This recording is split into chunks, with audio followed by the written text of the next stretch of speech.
తెలంగాణ రాష్ట్రంలో 3 పార్టీల మధ్య కొంత వివాదం అనుకోవాలా, సెలబ్రేషన్స్ అనుకోవాలనేది మరి ప్రజలు నిర్ణయిస్తారు. ఎందుకంటే సెప్టెంబర్ 17 అనేది 3 పార్టీలు చాలా ప్రతిష్టాత్మకంగా తీసుకున్నాయి. ఈ విషయాలకు సంబంధించి బీజేపీ అధ్యక్షుడు ఎన్ రామచంద్రరావు సార్ ఉన్నారు. సార్ చెప్పండి. ఎందుకంటే ఎప్పుడైతే సెప్టెంబర్ 17 అనేది మరి ఇది విలీనం అని ఒక పార్టీ అంటుంది, విమోచనం అని ఒక పార్టీ అంటుంది, సమైక్యం అని ఒక పార్టీ అంటుంది. అసలు విమోచన దినోత్సవం ఎందుకు జరపాలి? దీంట్లో త్యాగాలు జరిగినాయి. దీంట్లో భారతదేశంలో ఉన్నటువంటి అన్ని రాష్ట్రాలు అప్పుడు స్వతంత్రం 15 ఆగస్టు నాడు జరుపుకున్నటువంటి దీంట్లో ఈ ప్రాంతం జరపలేదు. దాని తర్వాత ఇందులో చాలామంది ఏవైతే నిజాం వ్యతిరేకంగా పోరాడిన సమయంలో ఇక్కడ నిజాము నేను ఇది పాకిస్తాన్తో కలుపుతాను, లేకుంటే వేరే దేశంగా డిక్లేర్ చేస్తానని చెప్పడం జరిగింది. ఈ కారణాలన్నీ వలన ఈరోజు ఇక్కడ పోరాటంతో ఆపరేషన్ పోలోతోని సర్దార్ పటేల్ గారి ప్రయత్నంతో వచ్చింది కాబట్టి దీన్ని మనం విమోచనంగా మనం భావిస్తున్నాం. ఇది మామూలుగా విలీనం కాలే, దీంట్లో పోరాడారు.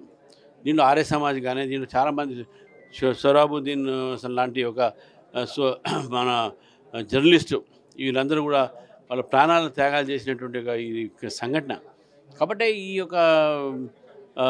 సందర్భంగా మనం విమోచన దినం అన్నట్టే సరే ఏది ఉన్నప్పుడు కూడా మేము ఏమైనా అంటే దీన్ని అధికారికంగా జరపాలి. మీరు ఎందుకు అధికారికంగా జరపట్లేదు? ఈరోజు 17 సెప్టెంబర్ మహారాష్ట్రలో, కర్ణాటకలో జరుపుకుంటున్నారు. అక్కడ కాంగ్రెస్ ప్రభుత్వం, మహారాష్ట్రలో కూడా అప్పుడు జరుపుతున్న సమయంలో కాంగ్రెస్ ప్రభుత్వం ఉండే, ఇప్పుడు బీజేపీ ప్రభుత్వం ఉంది. ఇక్కడ ఎందుకు జరపట్లేదు? కేవలం మజ్లిస్ పార్టీకి భయపడి వీళ్ళు జరపట్లేదు. కాబట్టి దీన్ని విమోచన దినం అన్నా అధికారికంగా వాళ్ళు జరపాల్సినటువంటి డిమాండు ఈరోజు 17 సెప్టెంబర్ నాడు గత 25 సంవత్సరాలుగా భారతీయ జనతా పార్టీ చేస్తుంది. వాళ్ళు చేయట్లేదు కాబట్టి కేంద్ర ప్రభుత్వం బీజేపీది కాబట్టి మేము మా అఫీషియల్గా మేము చేస్తాము. కానీ ఇది ఆపరేషన్ పోలో అనేది కేవలం పోలీస్ యాక్షన్ మాత్రమే అని చెప్పేసి అంటున్నారు. దీని అవును, పోలీస్ యాక్షన్ ఎందుకు అయింది?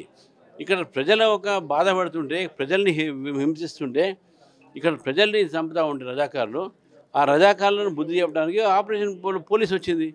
దాని తప్పే ఉంది.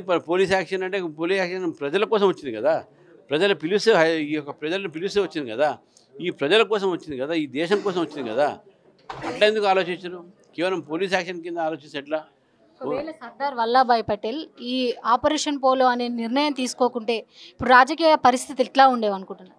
మనం ఊహాగానంలో పోవద్దు, కానీ ఇంకా పోరాటాలు జరిగి ఎట్లయినా భారతదేశం కలిసిద్దా వేరే మాట. కానీ అప్పుడు జరిగింది కాబట్టి కొన్ని ప్రాణాలు, కొన్ని ఈ రోజులు, మనం అది ముందే వచ్చేసింది. కాబట్టి ఆపరేషన్ పోలో కాకపోతే ఏనాటికైనా ఇది భారతదేశం భాగంగా కావాల్సింది. గోవా లాస్ట్లో అయింది కదా, గోవా 1965లో అయింది. అదేవిధంగా దామన్ దీవు కూడా అదే టైంలో అయింది. కొన్ని ప్రాంతాలు ఆలస్యంగా అయినాయి, ఇది ఇంకా ఆలస్యం అవుతుండే. అంతేగాని ఇది భారతదేశం భాగంగా అవుతుండే. సర్దార్ పటేల్ గారు వచ్చినందుకు 17 సెప్టెంబర్ నాడు అయిపోయింది. ఏదైతే జూబ్లీహిల్స్ ఉప ఎన్నికలకు సంబంధించి కాంగ్రెస్ పార్టీ ఒక వ్యక్తిని అయితే ఖరారు చేయడం జరుగుతుంది. మరి బీజేపీ నుంచి ఎవరు ఉండబోతున్నారు? అదేవిధంగా ఇప్పుడు వచ్చేటువంటి సంస్థాగత ఎన్నికలు కూడా చాలా పోటాపోటీగా తీసుకునేటువంటి అవకాశం ఉంది. మీరు కొత్త టీంని ఏర్పాటు చేశారు, మరి ఉన్నటువంటి వారికి అందరికీ న్యాయం జరుగుతుందంటారా బీజేపీలో? జూబ్లీహిల్స్లో మేము కూడా మా పార్టీ ఖరారు చేస్తాం, మేము గెలుస్తాం, పోటీ చేస్తాం కాబట్టి మేము కూడా పార్టీ పెడతాం, క్యాండిడేట్ పెడతాం.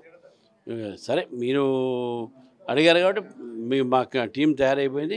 ఇక యాక్టివిటీస్ మొదలైతే ఈ టీమే రేపు జూబ్లీస్ కూడా గెలిపిస్తుంది. కానీ నిజమైన కార్యకర్తలకు బీజేపీలో న్యాయం జరగడం లేదు అని అంటున్నారు. ఎందుకంటే జిల్లా అధ్యక్షుల నియామకం మొదలుకొని కట్టరు ఏదైతే కార్యకర్తలకు మొదటి నుంచి పనిచేసినటువంటి వారికి కనీసం ఏ పదవులు లేకుండా పోయాయని చెప్పేసి చాలామంది కొంత వ్యతిరేకిస్తున్నటువంటి సిచ్యువేషన్. దీన్ని ఏ విధంగా చూస్తారు? వారు వ్యతిరేకించట్లేదు, అందరికీ బాధ్యతలు వస్తాయి, అందరికీ బాధ్యత ఇస్తాము, అందరూ కూడా పార్టీకి కలిసి పనిచేస్తాము.